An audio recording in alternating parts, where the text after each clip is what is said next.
I remember the first time I stepped onto the Semi-Cody train on my way to the Chernobyl nuclear power plant. The train ride from the worker town of Slavutich to the power plant takes just over 40 minutes as it winds its way through Belarus, back into Ukraine, and ultimately ends at Chernobyl.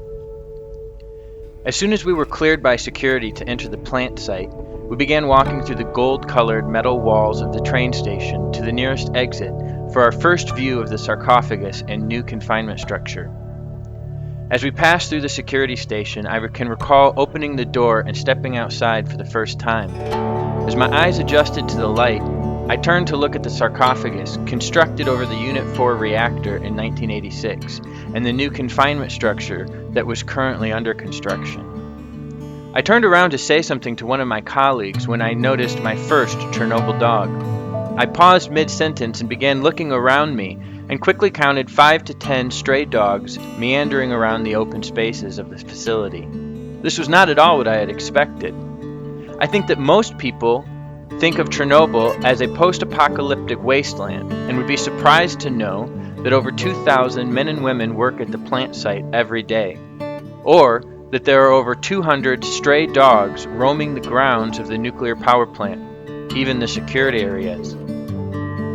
Over the years, I have observed and began planning for their ultimate care and well-being. Today, it is all culminating with our Dogs of Chernobyl program. One of the first questions that people always ask is, where did all of these dogs come from? After the Unit 4 reactor building exploded in April 1986, and radioactive materials were released into the environment, the Soviet government was forced to evacuate over 120,000 residents that lived in nearly 200 cities and villages in the 30 kilometers surrounding the nuclear power plant. The evacuees weren't warned that they would never be allowed to return to their homes, and were also told to leave their pets and animals behind. The Soviet military later sent soldiers into the exclusion zone to cull the abandoned animals, but some of them survived.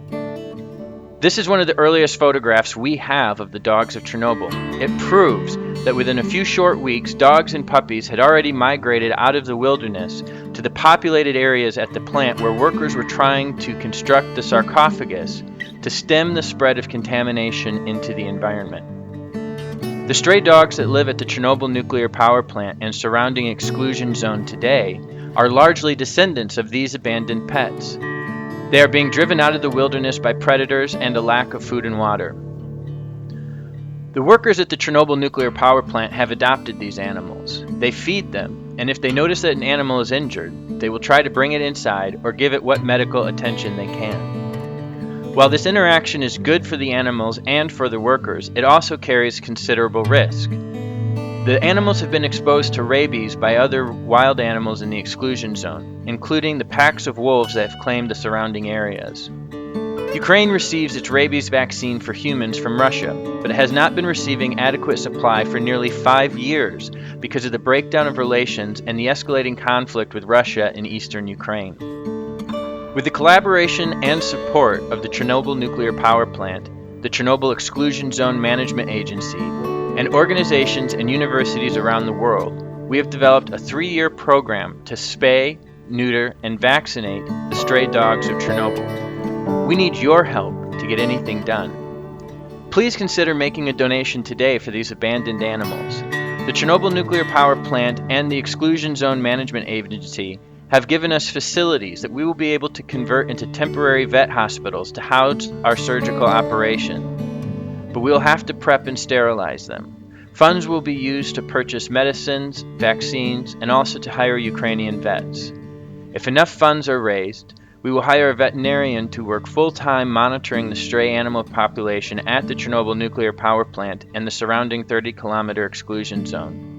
Be sure to check out our website at cleanfutures.org or find us on Facebook, Twitter, and Instagram. Your donations are so important to our program as we care for these abandoned pets and provide future medical care for them. Even if you don't make a donation, please consider sharing this campaign with your friends and family.